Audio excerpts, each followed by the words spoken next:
right, we'll pop in on the most interesting of the leagues right now, a rapid-fire collection of what's going on in the association. Sully, if you would, please. The hell is this? Little upbeat music for us here. This stinks. Where's the good stuff? Well, we were going to do a different music bet for this one. Where's Round Ball Rock? Little John Tesh for everybody. We have plenty of time for those ones, too. Do-do-do-do-do-do-do. All right. Yes. All right, let me start with this question here. Kind of a long-form one, but bear with me. Yeah, who the hell sings this song? I don't know who sings. I think it's a royalty-free one. But anyway. Oh, it's tremendous. Woj, ESPN, he says the Grizzlies are listening to offers from Marc Gasol and Mike Conley, including some combination of young talent, draft picks, and salary cap relief. What? A few of the teams interested. Suns, Pistons, Pacers, Heat. No. But here's what I want to ask specifically about Conley. Would the Bucks make sense? ESPN suggests Milwaukee could offer Bledsoe and George Hill for Conley. Yes, but hold on, timeout. We'll get to Milwaukee later. Are the Pistons interested, or is this one of their pretend landing spots? They mentioned the Pistons would be interested specifically for Conley. Yeah, but Conley's due $32 million next year, if my memory serves me correctly. Yep. What the hell do you think you're trading the Grizzlies? Okay, so let's say you give him Reggie at 18. Here, we'll give you Langston Galloway and his sneaker collection at 9. All right, that's 27. The Grizzlies don't want either of those guys. So what are you giving them? Your first-round pick? You think that's enough to get Conley? No, the reports are saying that they want a expiring contract within a year or two. So Reggie Jackson will be included in the deal I said he's that. expiring. I said Reggie. I said Langston. Who? They're going to take John Lure? You think they're paying him $10 million bucks a year? That's what the reports are saying, yes. Okay, but your first-round pick's the only thing of value besides the corpse of Reggie when it falls off the books. See, I don't know about that because the Grizzlies, that is, really just want to get rid of a contract. So I don't think they want the first round. Oh, they get rid of Gasol, isn't it? He's not expiring, though. He's got an option next year, doesn't he? You know what the Grizzlies should have done? They should have done this 2 years ago. These stupid teams are so stubborn. Next. And yes, Mike, I owe you an apology. Bucks. No, the Bucks are in a different spot. Yep. They have to go all in. They are number one in the East right now. They got a great shot of making the NBA Finals. Getting a real point guard like Mike Conley would be an upgrade there. He's a really good vet. He was part of what defined that grit and grind Grizzly era. No, you could, but remember. Okay, what? Bledsoe's expiring, correct? Yes. They got to pay him. Who else was in that deal you suggested? I said George Hill. George Hill deal. When's that done? This year, right? Should be after. They were talking about expiring contracts. Okay, so yeah. You could, but remember, if you do that deal, how you paying Chris Middleton? I'd really need to sit and look. Plus, you got to pay Brogdon, probably, too. Yep. I would lean towards no, but I'd get it if they tried. Bang! All right, let's talk Melo. Carmelo Anthony. Why? He won't play a game for the Bulls, but they'll eventually trade him or waive him. But Allen Iverson said today, Melo can only make a team better. Would they interview him at a blackjack table? Probably. We know he loves that. But do you think Melo deserves another chance? Is there any team that would even make sense for him? No. Nobody wants him. Summer of 2014, he turned down a max contract from the Bulls. Winter of 19, congratulations. We paid someone to take you. We didn't even want anything back. Mike, what does he do well?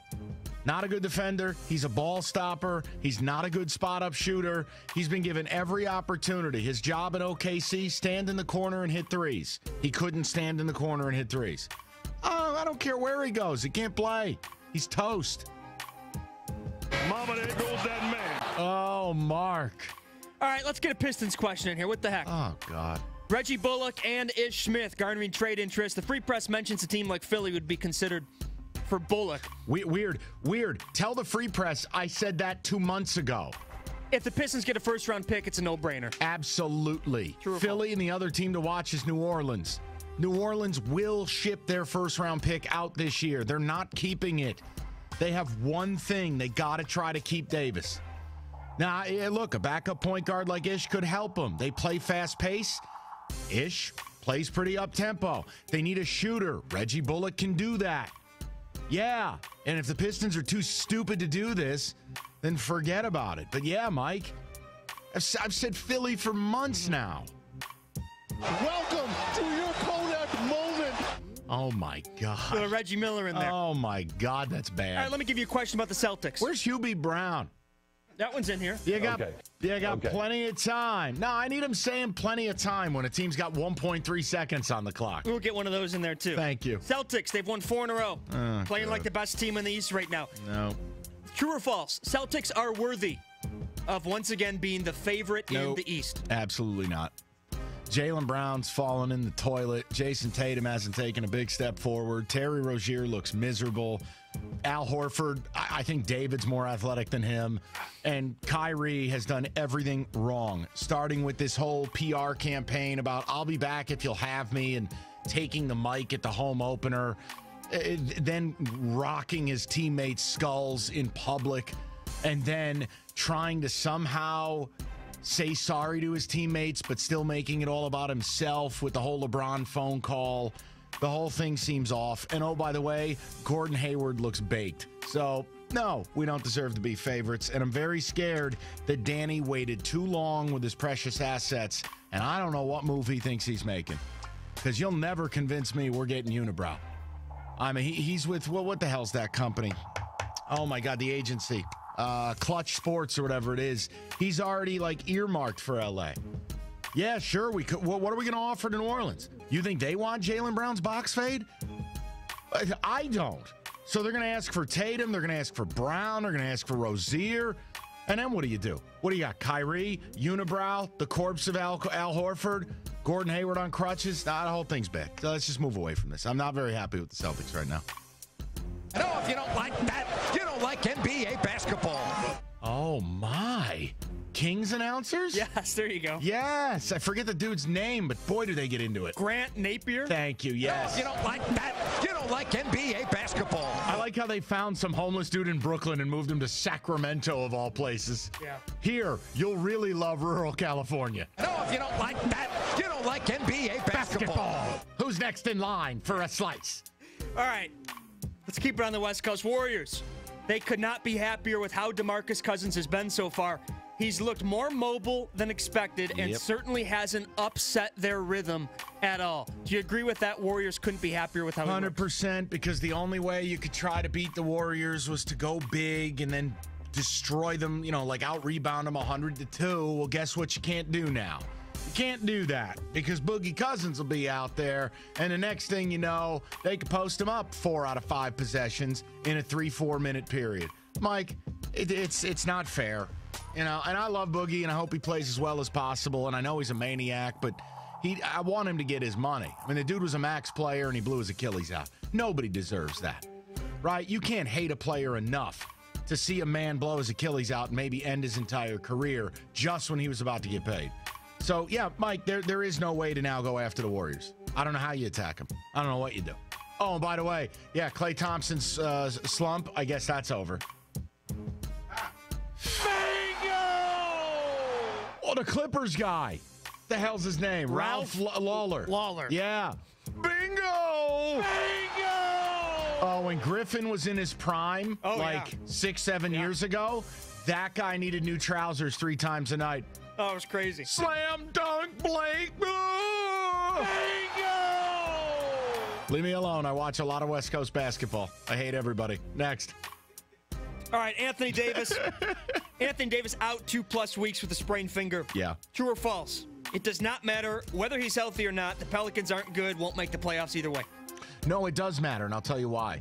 If you look at the league plus minuses, with Anthony Davis on the floor, with Drew Holiday, they're acceptable. You take either of them off the floor, and they're like a -84. Like with AD, they can make the playoffs. Without him, hopeless. So how many games do they have while he's out? Who do they play? I don't have that committed to memory. But yes, it does matter, Mike. And people don't realize Drew Holiday is a max player. Drew Holiday's fabulous. The problem is the rest of that team is just so bougie. I mean, Mirotic, I like. It was a good trade for them, but man, the rest of that team is bougie deluxe. Woo! I mean, if they just had 2 or 3 bench players, they could be 5-6 games better.